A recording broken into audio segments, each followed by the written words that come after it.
Hey, Coach Michael Bronner at WNSP in Mobile. Building a program is obviously a process. Through 2 off seasons and 1 full season, how would you grade that process so far? I think I'll be ready to judge that after this season. I do believe we've improved our culture, our chemistry, and our roster. Most places, I think it takes you 2 full recruiting cycles to really get your roster like you want it when you inherit a program that was down. That's been my experience.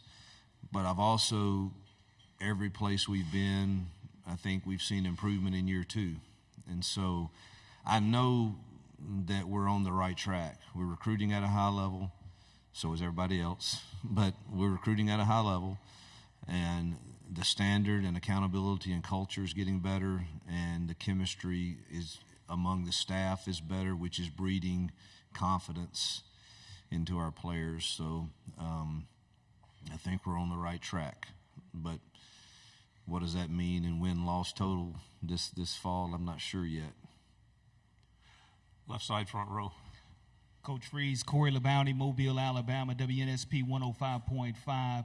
Talk to us about the importance of the Mobile, Baldwin County recruiting area. I know Bryce Kane, Perry Thompson coming in on the offensive side of the football, but that I-10 corridor, especially Mobile, Baldwin County. Yeah,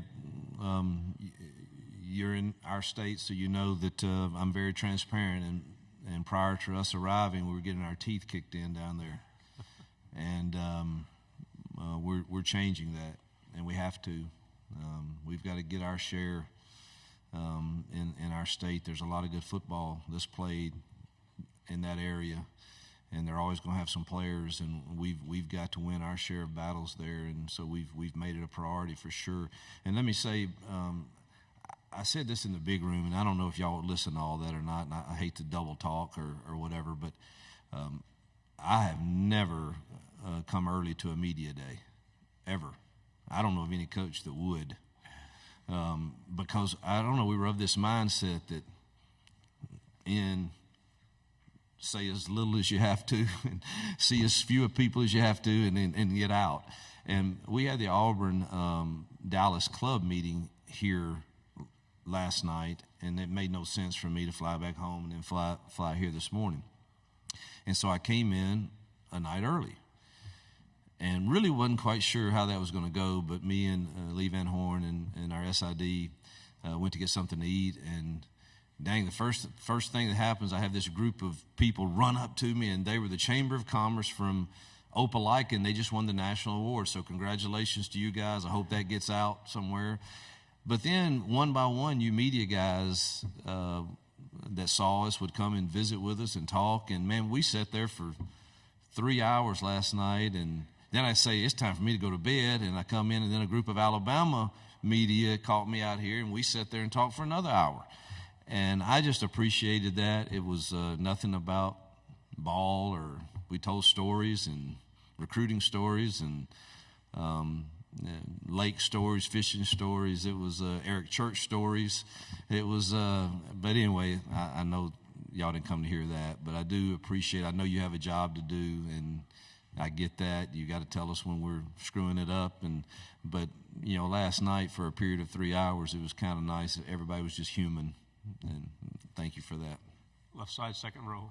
Hey, Coach Olivia Whitmire with WHNT up in Huntsville. Your starting kicker, Alex McPherson, he's very popular in our neck of the woods. After spending an entire season with him now, just kind of what can you tell us about what makes him so special and what you've seen development-wise from him over the past year? Yeah, most accurate kicker I've ever been around. Amazing that he has the strength for the size body he has. It's like some of these golfers that play that they're 120 pounds or 30 pounds, and I think I'm going to blow it by those guys, and they're 50 yards ahead of me, you know. And you know what we need Alex to get healthy. He's battling right now an intestinal issue, and hopefully we get the right advice from the doctors on that to get him settled, because he's a weapon for sure.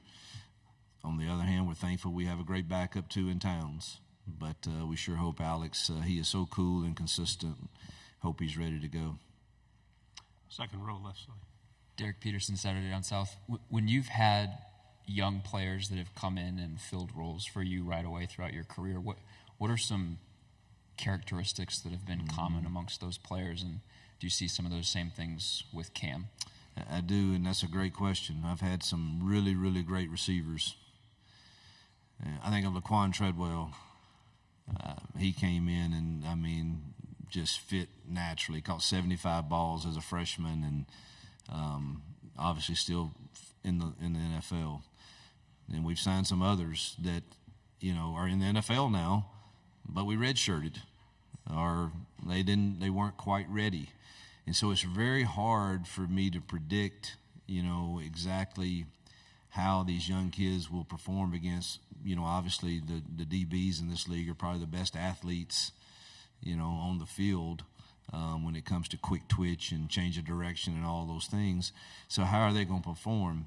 You know, really pleased with Cam Spring. I think Perry Thompson has the physical tools. You start there for the traits. I mean, do they have the physical size and strength and speed to do that? Both of those kids do. So does Malcolm, so does Bryce.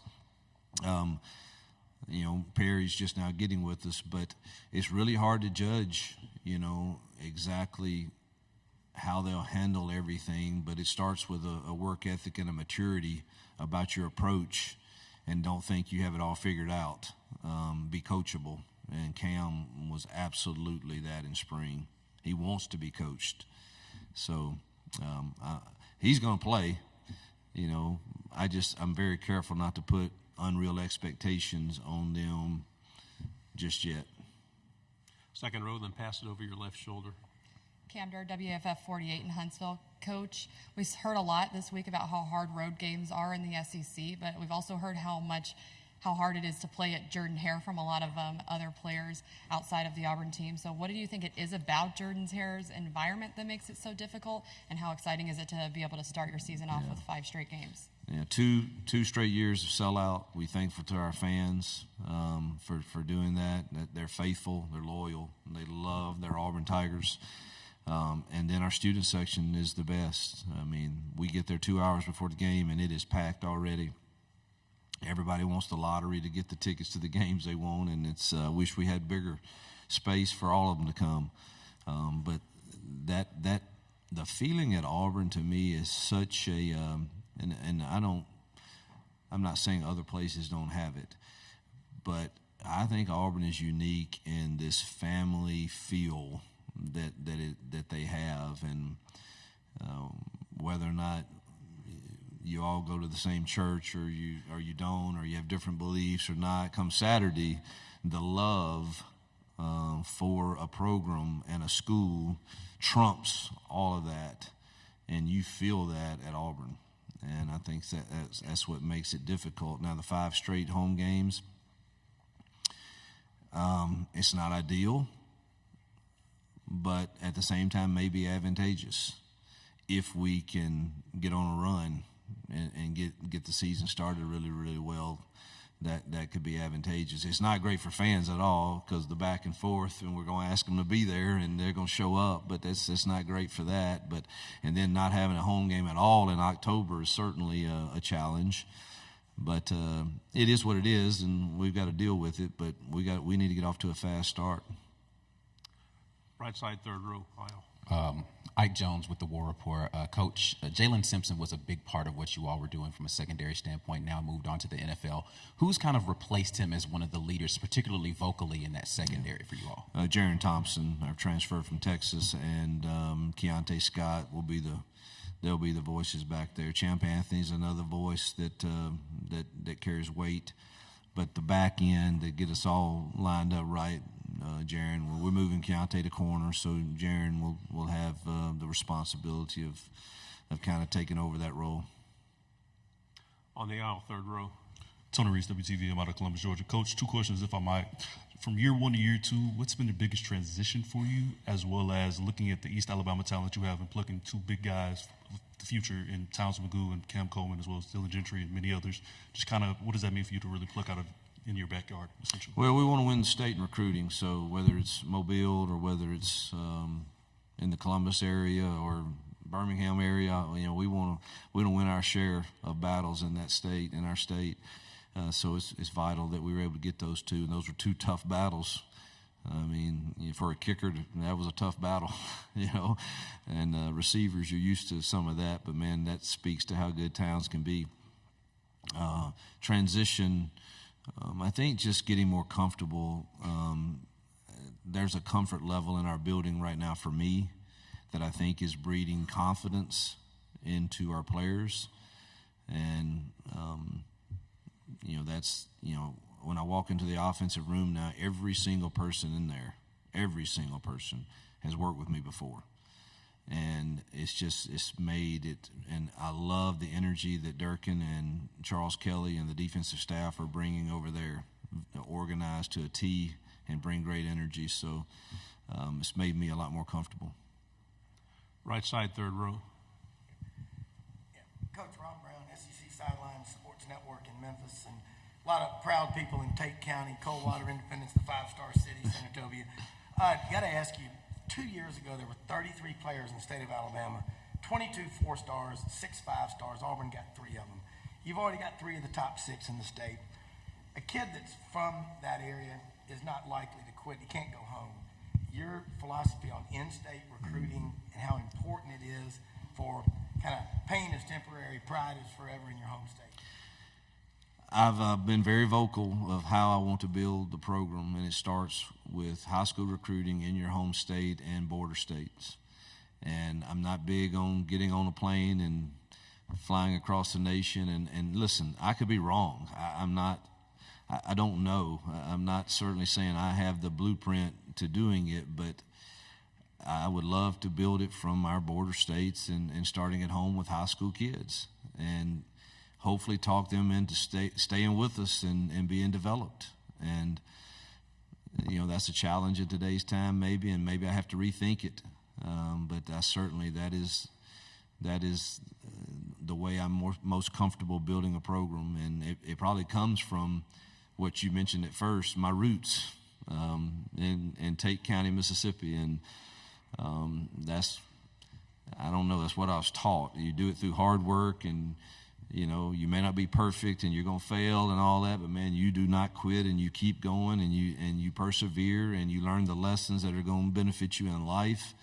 And then relationships matter. I mean, we counted on each other on those dairy farms and in the fields. And if you're supposed to be the dang plow guy, then plow, and then the plant guy can do his job. But I don't know, is that still work today? We're going to find out and see, but that's certainly where I'm most comfortable. Final question, back row left. Dan Peck, ESPN 106.7 in Auburn. Coach, what have you seen out of Peyton Thorne that gives you confidence he's the quarterback that can help you win in 2024? Again, I think it's 2 things. 3 things. I've seen him play at a high level at a Power 5 school. 2, I think in year 2 with us and him sensing the chemistry in the offensive staff room has bred confidence in him.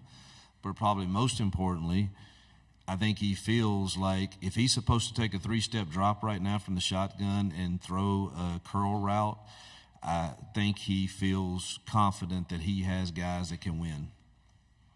And when you're not confident on that they can win at the top end, you become really, really hesitant. And your throw's late, or it doesn't go off at all, and now the pressure comes. And those 3 things to me are the reason I'm optimistic for him in year 2.